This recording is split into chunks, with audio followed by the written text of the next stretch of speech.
சாப்பாடு வாங்கிட்டோம்ப்பா. கோமதி, ஆ. எல்லாத்துக்கும் தட்டு எடுத்து வை. மனசு நிறைஞ்சு இருக்கு. போர் இல்லாததுதான் குறை. வருவான்னு சொல்றீங்களா, போங்கப்பா. ம். அவ்வளவு தப்பு பண்ண அவங்களே இங்க வந்து அம்முட்டு திம்பரா பேசிட்டு போனாங்க. நான் நல்லா இருக்கணும்னு தானேப்பா நீங்க நினைச்சீங்க. நானே சரி பண்ணி தரேன். நமக்கு நேரம் சரியில்லைன்னு நினைக்கிறேன் பாக்கியம்.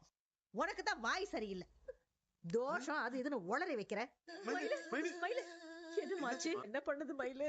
அம்மா, என்னமோ படபடன்னு வருது. இனிமே என்னால அந்த வீட்டுக்கு போக முடியாதுல்ல.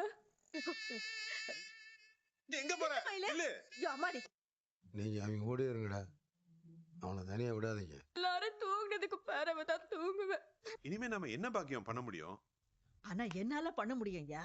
இவன் வாழ்க்கைய சரி பண்ணவும் என்னால முடியும். ஓ, அதே வீட்டுல இவள நான் மறுபடியும் வாழ வைப்பேன். எல்லாம் ரொம்ப கோவமா இருக்காங்கம்மா. நம்ம மாப்பிளைய பத்தி விசாரிச்சோமா இல்லையா? அது மாதிரி அவங்களும் விசாரிச்சிருக்கணும். அவங்க தப்பு. இன்னும் எண்ணி 2 நாள்ல அவங்க வீட்டுல இருந்து வந்து உன்னைய கூட்டிட்டு போக வைப்பேன். என்ன ஆனாலும் போய் சொல்லி மட்டும் கல்யாணம் எல்லாம் பண்ணிக்காத.